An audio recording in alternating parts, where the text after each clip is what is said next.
তোরা অধিকার ফিরে পেল, যেই মা বোনদের ছিল না দাম, ছিল না সম্মান।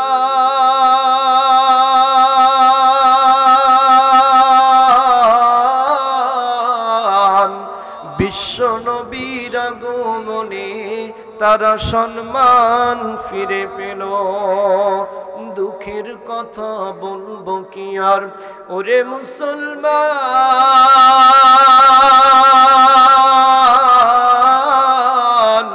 থাকতে সময় হও না কেন খাঁটি মুসলমান। যেই মুসলিম গড়েছিলেন বিশ্ব নবীজি,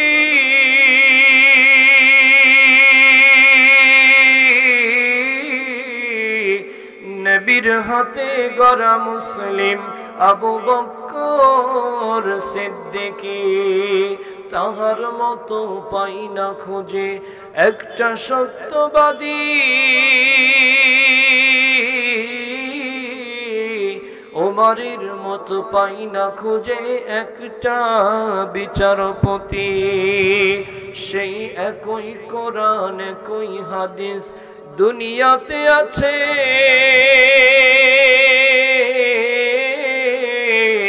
তবে কেন মুসলিমরা সকল কাজে পিছে? একটাই এর জবাব হবে, একটাই সমাধান।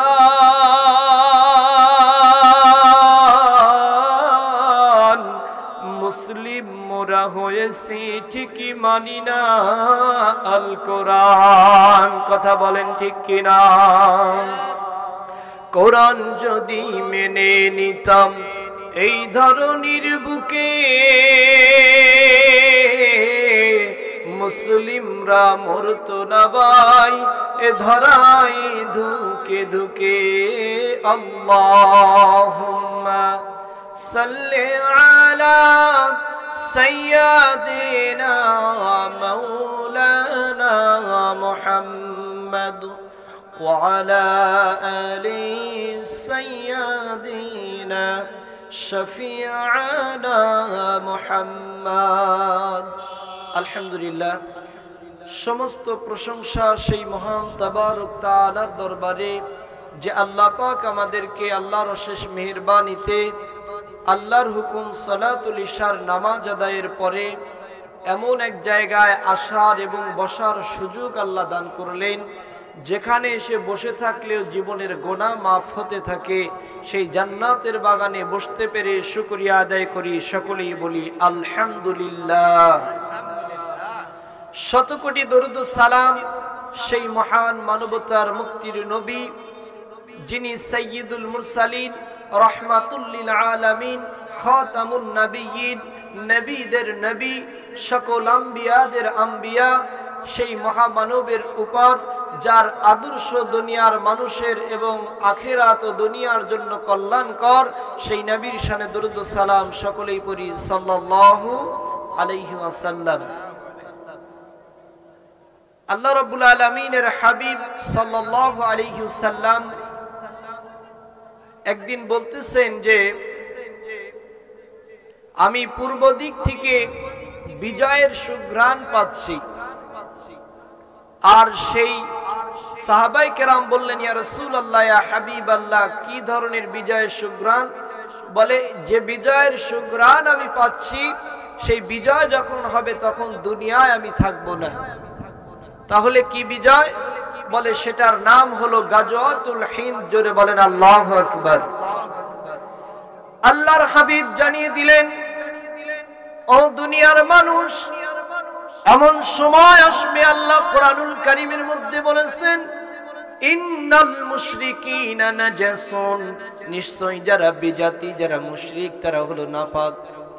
ওরা যদি সাগরের মধ্যে, সমুদ্রের মধ্যেও যদি গোসল করে দিন রাত মিলিয়ে, তবু তারা পবিত্র হবে না।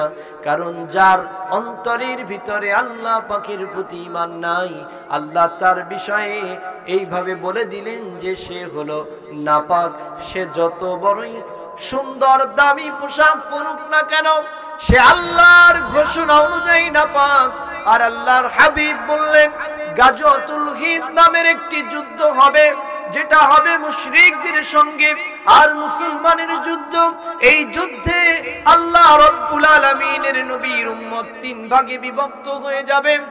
এক নম্বরে এই যুদ্ধের সময়, এই গাজওয়াতুল হিন্দের সময় এক দলে থাকবে মুসলিম, আর বিরুদ্ধে যারা যুদ্ধ করবে তারা হবে ইহুদি, তারা হবে নাসারা, তারা হবে খ্রিস্টান, তারা হবে হিন্দু। আল্লাহকে ছাড়া যারা অন্য কিছুকে ইলাহ বলে মেনে নিয়েছে, এই সব জাতি এক হবে আর মুসলমানকে নিধন করার জন্য তারা একত্রিত হয়ে যেই যুদ্ধ সংগঠিত হবে, এই যুদ্ধের নাম হলো গাজওয়াতুল হিন্দ। জোরে বলেন সুবহানাল্লাহ। আল্লাহর হাবিব বললেন, এই গাজওয়াতুল হিন্দ যখন হবে, সাহাবায়ে কেরাম জিজ্ঞেস করলো, ইয়া রাসূলুল্লাহ, ইয়া হাবিবাল্লাহ, এই উম্মতের মধ্যে তিন ধরনের ব্যক্তি হবে, তারা কারা আমরা জানতে চাই। আল্লাহর হাবিব সাল্লাল্লাহু আলাইহি ওয়াসাল্লাম হাদিস শরীফের মধ্যে বলেছেন, সেই গাজওয়াতুল হিন্দ যখন হবে, ওই সময় আমার উম্মত তিন ভাগে বিভক্ত হয়ে যাবে।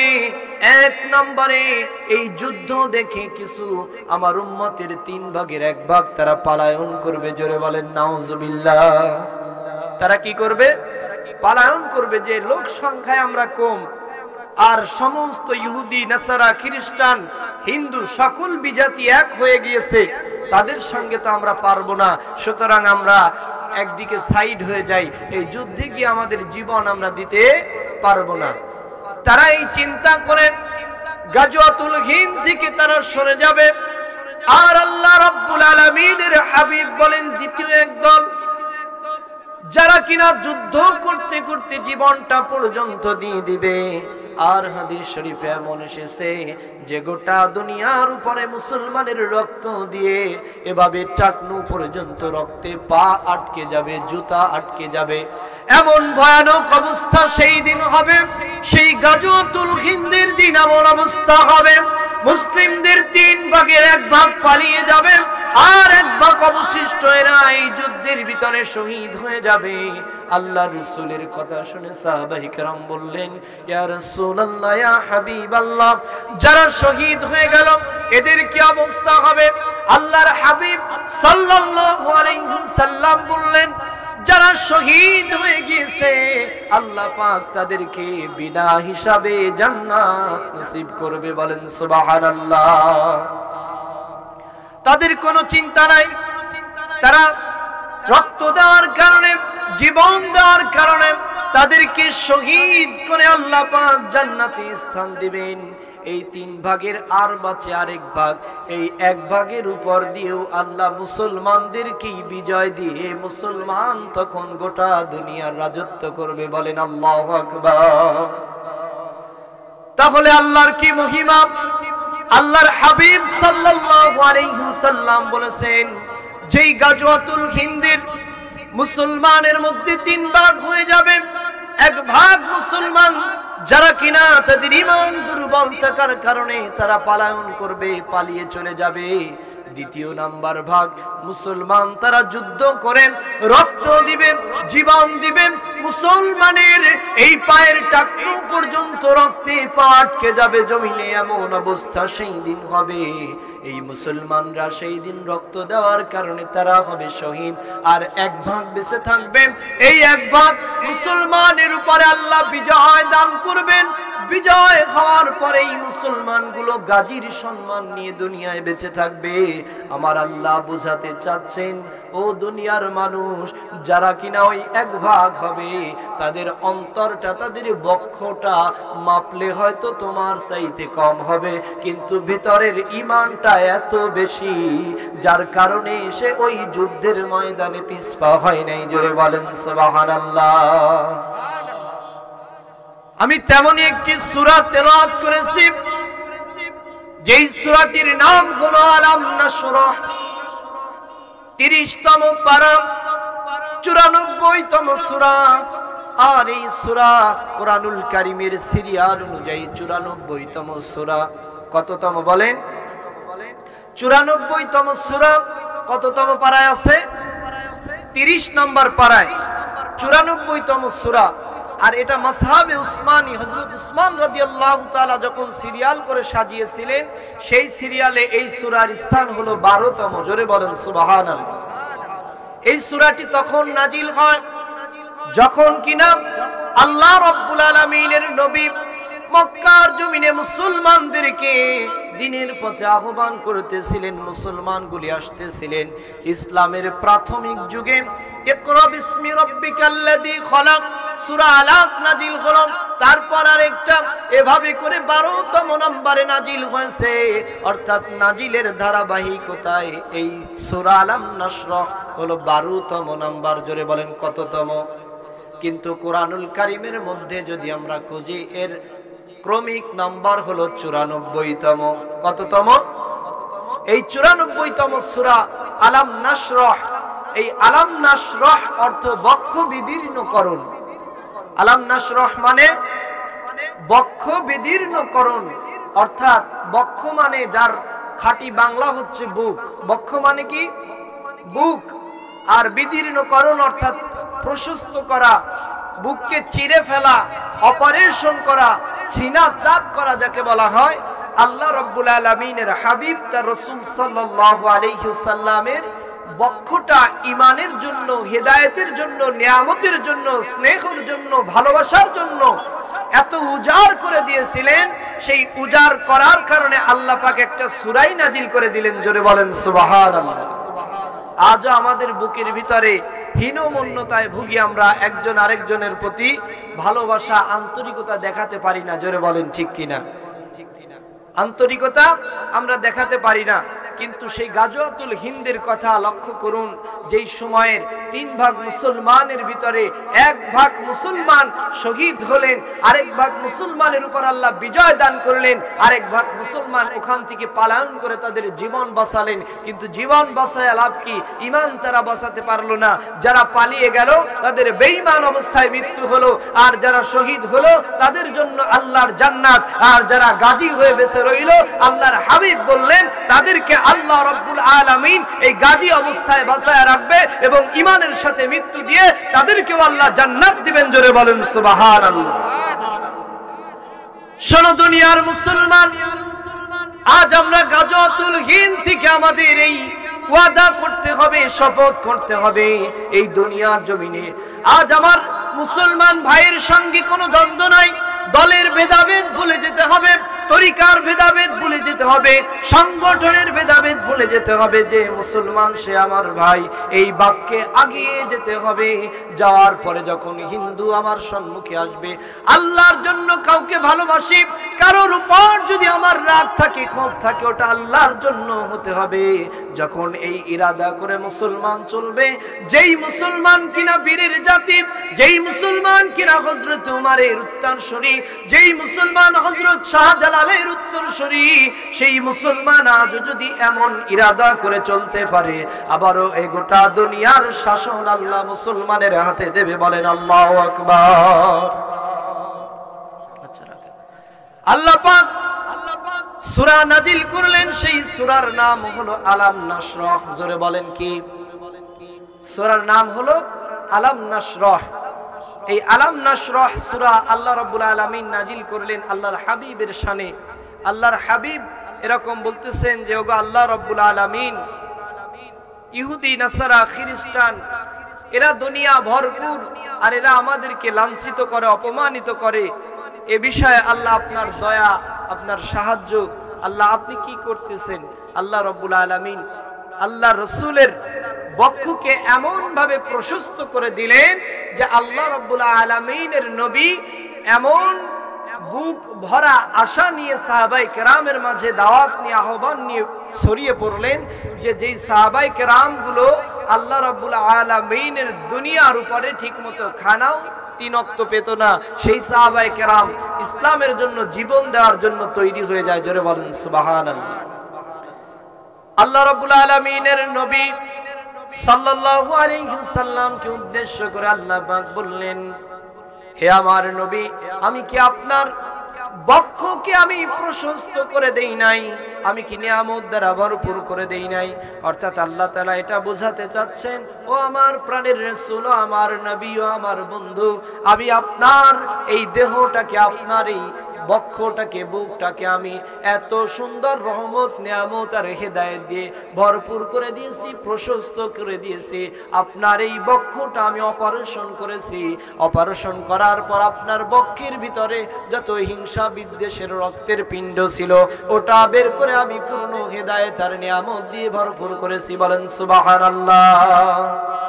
আল্লাহ পাক বলেন, আলাম নাশরাহ লাকা সাদরাক।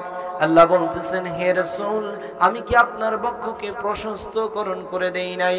আল্লাহ রাব্বুল আলামিনের নবী সাল্লাল্লাহু আলাইহি সাল্লামের এই বক্ষটা এভাবে ওপেন করে, ছিঁড়ে ফেলে, অপারেশন করে আল্লাহ রাব্বুল আলামিন আল্লাহ রাসূলের বক্ষের ভিতরে হেদায়েতের পূর্ণ মশাল জ্বালিয়ে দিলেন, যেটা দুনিয়ার কোনো মানুষ নিভাতে পারবে না। জোরে বলেন সুবহানাল্লাহ। আল্লাহর হাবিব সাল্লাল্লাহু আলাইহি সাল্লাম যখন এভাবে এক নয় দুই নয় আল্লাহর রাসূলের এই দেহটাকে চারটি বার সিনা চাক করা হয়েছে, অপারেশন করা হয়েছে, ওপেন করা হয়েছে, বুকটাকে চিরে ফেলা হয়েছে।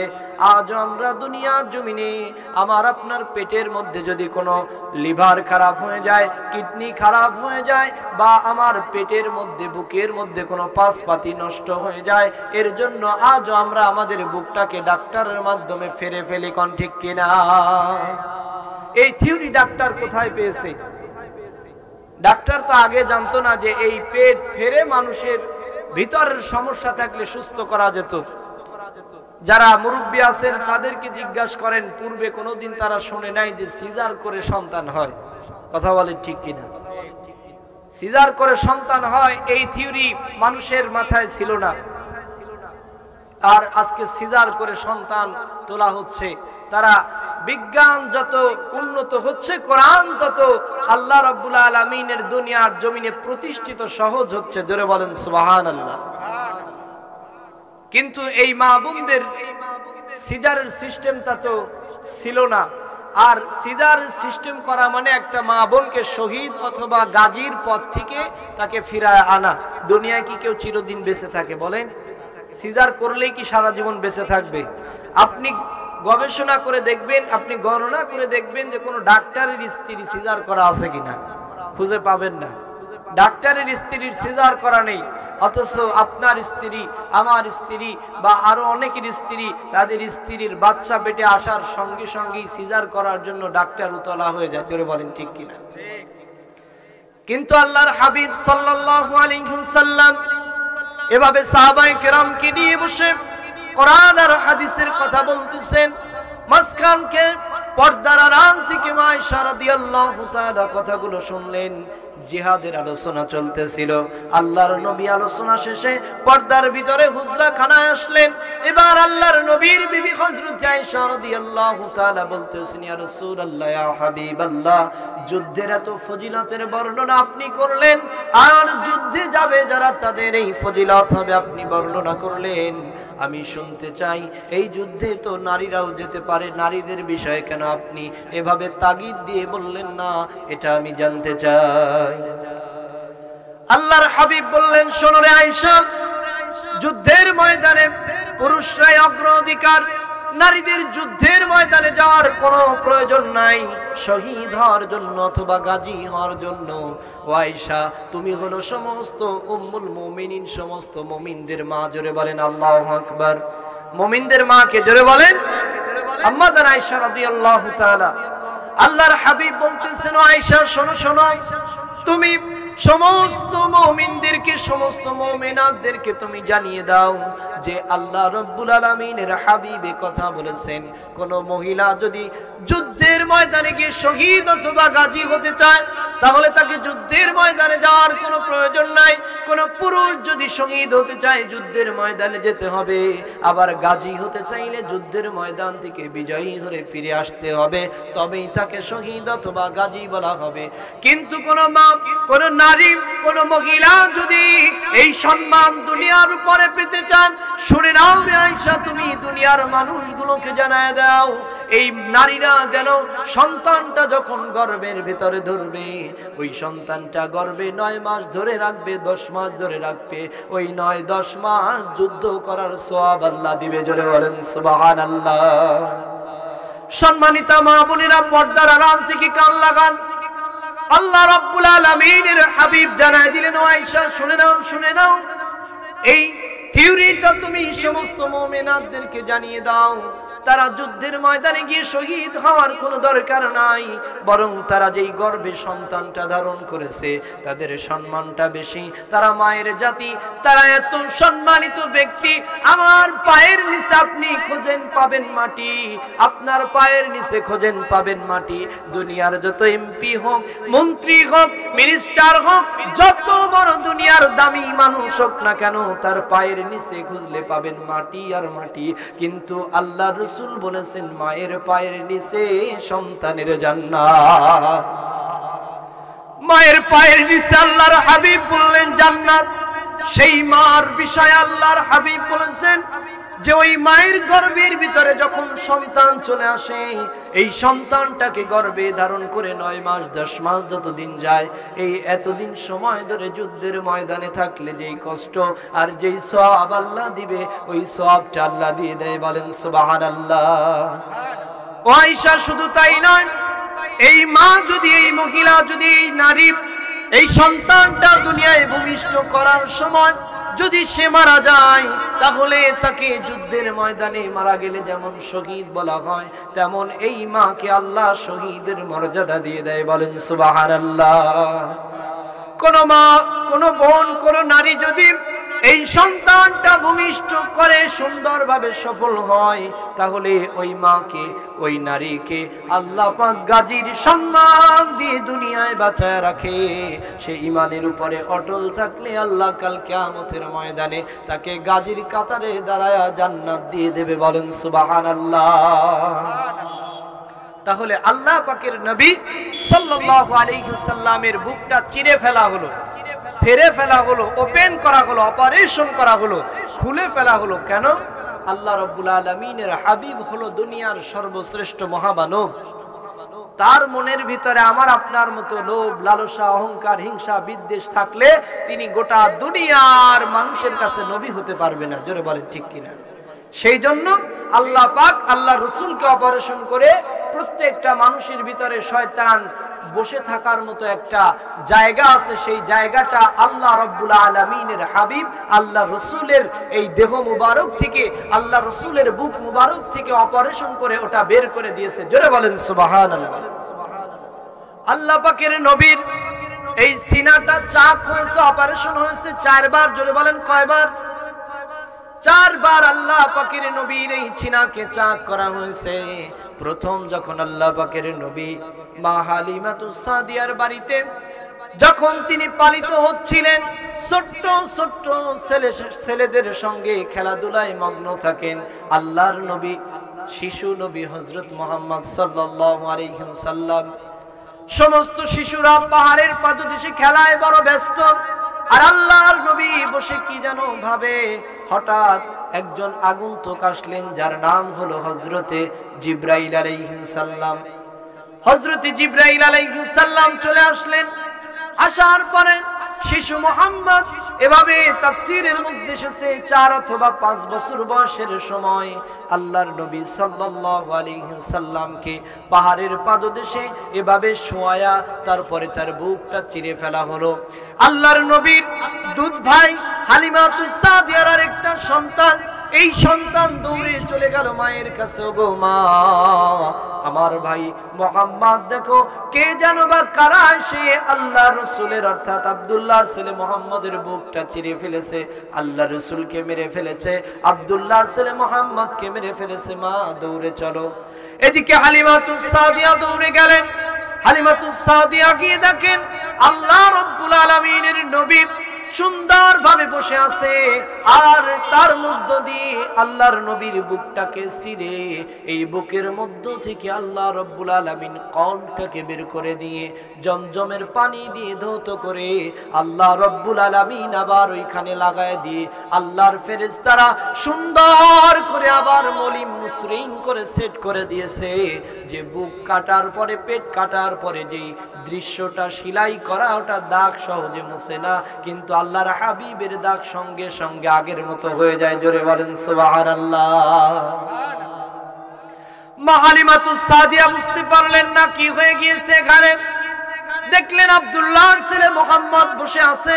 এবার আল্লাহ রাব্বুল আলামিনের নবী সাল্লাল্লাহু আলাইহি ওয়াসাল্লাম নিশ্চুপ অবস্থায় আছেন, কারণ তার উপর দিয়ে আজকে যেই ঝড়টা বয়ে গেল দুনিয়ার পূর্বে আর কারোর উপর দিয়ে এই ঝড় বয় নাই। জোরে বলেন সুবহানাল্লাহ। আল্লাহ রাব্বুল আলামিনের হাবিবকে আল্লাহ এত ভালোবাসেন যে এক নয় দুই নয় চারটি বার আল্লাহ রাসূলের বুক মুবারক অপারেশন করলেন। আল্লাহ ফেরেশতার মাধ্যমে অপারেশন করে আল্লাহ রাসূলকে দুনিয়ার উপরে এমন নজির দেখায় দিলেন যে তার চাইতে শ্রেষ্ঠ মহামানব আর দুনিয়ায় নাই। জোরে বলেন সুবহানাল্লাহ। আল্লাহর নবী যার নাম হলো মুহাম্মদ, এই নামটা কে রেখেছেন? জোরে বলেন। আল্লাহ রাব্বুল আলামিন রেখেছেন, সিলেক্ট করেছেন তো আল্লাহ। এই নামটা সিলেক্ট করেছেন কে? আল্লাহ রাব্বুল আলামিন। দেখেন আজ দুনিয়ার জমিনে আমরা যখন কারোর নাম রাখি, ওই নামের পূর্বে আর কে ওই নাম রেখেছিল তার সঙ্গে আমরা কম্পেয়ার করি। জোরে বলেন ঠিক কিনা? তার সঙ্গে আমরা কম্পেয়ার করি। আজ নাম রাখে ওই সিনেমা দেখে আসছে, আসার পরে দেখে বাড়ির ভাস্তি হয়েছে, ছেলে হয়েছে, নাতি হয়েছে, নাম তো এটা রাখা দরকার। সবাই তো আর হুজুরের কাছে যায় না, অনেকে নিজেই বড় হুজুর, কোন ঠিক কিনা? বলে কি নাম রাখা যায়? এই রাখ শাকিব খান। কি রাখ? আজকে শাকিব খানের মুভি দেখে বাড়িতে এসে সন্তান হয়েছে, বলে শাকিব খান নাম রেখে দাও। হায় রে নাম রাখার ধরন। অথচ নাম রাখতে হবে ইসলামী শরিয়া অনুযায়ী। কি অনুযায়ী? ইসলামী শরিয়া অনুযায়ী। কেউ বা খেলা দেখেছে, খেলা দেখে আসার পরে এখন বলতেছে ওই খেলার ভিতরে যেই প্লেয়ার ভালো খেলছে ওর নামে নাম রাখ, নাম যখন একটা হয়ে গেছে। কিন্তু এমন তো নয়। আল্লাহর হাবিবের বেলায় দুনিয়ার উপরে যার নাম রাখা হবে আপনার পূর্বে ওই নাম যার ছিল তার সঙ্গে আপনাকে কম্পেয়ার করা হবে, মিতা বলা হবে যে হ্যাঁ এরা হলো মিতে, বলে কি বলে না? কিন্তু আল্লাহর হাবিব দুনিয়ার জমিনে আসবেন, আর তার পূর্বে যদি কেউ মুহাম্মদ নাম নিয়ে আসে তাহলে ওই ব্যক্তিটা তো আল্লাহর রাসূলের চাইতে বড় হয়ে যায়। কোন ঠিক কিনা? আল্লাহ পাকের নবী এই মুহাম্মদ নাম নিয়ে দুনিয়ার জমিনে আসবেন, আর আল্লাহ রাব্বুল আলামিন এটা সিলেক্ট করে রেখেছেন যে এই দুনিয়ার উপরে আল্লাহ পাকের নবীকে দুনিয়ায় পাঠানো হবে। আর এই মুহাম্মদ নাম আল্লাহ পাকের নবী হযরতে আদম আলাইহিস সালাম এসেছে, হযরতে নূহ এসেছে, হযরতে ঈসা এসেছে, সমস্ত নবী আম্বিয়া আলাইহিস সালাম দুনিয়ার জমিনে আসলেন। 1 লক্ষ মতান্তরে 2,24,000 পয়গম্বর সব শেষ হয়ে গেল। একটা ব্যক্তির নাম কেউ কখনো কোনোদিন শুধু নবী নয়, শুধু রাসূল নয়, এমন সাধারণ কোন মানুষ তাওরাতের কিতাব, জাবুরের কিতাব, ইনজিলের কিতাব, এসব কিতাবের অনুসারীরা কেউ কোনোদিন এই মুহাম্মদ নাম কারোর কল্পনায় আসে নাই। জোরে বলেন আল্লাহু আকবার। আল্লাহ তার বন্ধুর যে নাম রাখবেন ওই নামটা আল্লাহ দেখালেন যে দেখো আমার হাবিবের নামের আগে আর কেউ দুনিয়ায় রাখতে পারে নাই। আল্লাহ কারোর মাথার কল্পনার ভিতরে এই নামটা দেয়ই নাই। জোরে বলেন সুবহানাল্লাহ। কারণ এই নাম একজনের জন্য আল্লাহ সিলেক্ট করে রেখেছেন, তিনি আখিরি জামানার শ্রেষ্ঠ মহামানব আমার আপনার নবী মুহাম্মদুর রাসূলুল্লাহ। সকলেই বলি সাল্লাল্লাহু আলাইহি ওয়াসাল্লাম। তো যেই কথা বলতেছিলাম, আল্লাহ রাব্বুল আলামিনের হাবিবের নামটা স্বয়ং আল্লাহ সিলেক্ট করে দিলেন। আর আল্লাহ রাব্বুল আলামিনের নবীর দ্বিতীয়বার যখন সিনা চাক হয়, কয়বার হয়েছে বলেন? 4 বার। কয়বার সিনা চাক হয়েছে? 4 বার। অপারেশন করেছেন আল্লাহ, 1 নয় 2 নয় 4 বার। প্রথমবার সম্পূর্ণ হয়েছে 4 থেকে 5 বছর বয়সে। দ্বিতীয় নাম্বার সময় তখন যখন আল্লাহ রাব্বুল আলামিনের নবীর বয়স হয়েছে 10 অথবা তার ঊর্ধ্বে, আল্লাহ রাব্বুল আলামিনের নবীর এই সিনাটাকে চাক করার জন্য আল্লাহর ফেরেশতা হযরতে জিবরাইল আলাইহিস সালাম এবং মিকাইল আলাইহিস সালাম আল্লাহ রাব্বুল আলামিনের হাবিবের নিকট চলে আসলেন। যুবক বয়সে আল্লাহর নবীজি এবার আল্লাহর রাসূলকে শোয়ানোর পরে আল্লাহ রাব্বুল আলামিনের হাবিবের বুক মুবারক চিরে ফেলা হলো, পেন করা হলো, খুলে ফেলা হলো, অপারেশন করা হলো। আল্লাহ রাব্বুল আলামিনের হাবিবের দেহ মুবারকের মধ্য থেকে আজকেও ধারাবাহিকভাবে সেই প্রথম অপারেশনের মতো ভেতর থেকে কর্ডটাকে বের করে জমজম কূপের পানি দিয়ে ধৌত করে আল্লাহর নবী, আল্লাহর ফেরেশতা জিবরাইল 40-এর কোঠায় আল্লাহর নবী এবার দ্বীনের দাওয়াত নিয়ে মানুষের মাঝে প্রচার করতে হবে। যেই হাবিব দুনিয়ার জমিনে আল্লাহ রাব্বুল আলামিনের যেই হাবিবটা এই দুনিয়ার জমিনে মানুষের জন্য উম্মতি উম্মতি করে কেঁদেছেন, এই হাবিবটা দুনিয়ার উপরে 1 নয় 2 নয়, তিনি তার 63 বছর জিন্দেগি কিভাবে পার করেছেন আল্লাহ আজকে নবুয়তের দায়িত্ব ওহীর মাধ্যমে দিয়ে দিবেন। আর এই ওহী পাওয়ার জন্য, ওহীর ভার সহনীয় করার জন্য ওহী যে প্রস্তুত হবে, যেই জায়গায় থাকবে ওই জায়গাটা স্ট্রং করার জন্য আল্লাহ পাক আবার হেরা গুহায় আল্লাহর হাবিবকে সিনা চাক করে ওই ওহীকে ধারণ করার মতো ক্ষমতা আল্লাহ পাক তার হাবিবকে দিয়ে দেয়। বলেন সুবহানাল্লাহ। চতুর্থবার আল্লাহর হাবিব সাল্লাল্লাহু আলাইহি ওয়াসাল্লাম নবুয়তের পরে এবং হিজরতের পূর্বে যখন মক্কা থেকে মদিনায় যাত্রা করতে হবে, আল্লাহ রাব্বুল আলামিনকে এত আল্লাহর হাবিবের উপরে এত নির্যাতন, এত জুলুম, এত নির্যাতনের স্টিম রোলার চালু করা হয়েছে যে শেষ পর্যন্ত আল্লাহ তাকে মক্কা থেকে মদিনায় যাওয়ার নির্দেশ দিলেন।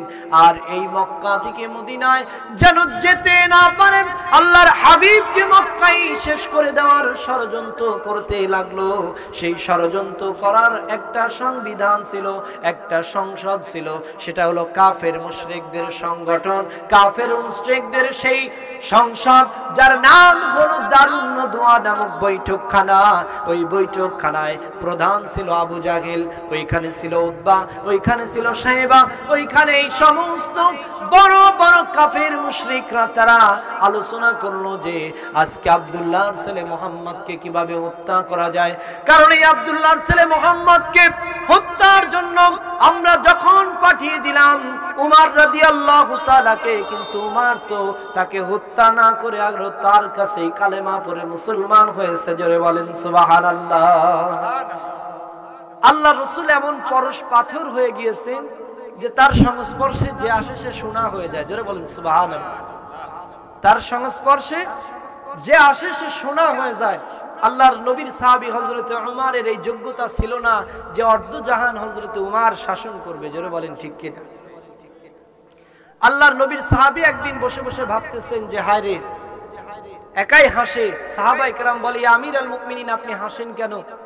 বলে আমি হাসি এই জন্য, আমি উমর এমন সময় গিয়েছে যে আমার বাবা আমাকে 5টা 6টা ছাগল আর ডুম্বা দিয়ে বাড়ি থেকে পাঠিয়ে দিয়েছে যে এগুলি রাখালি করে আসো।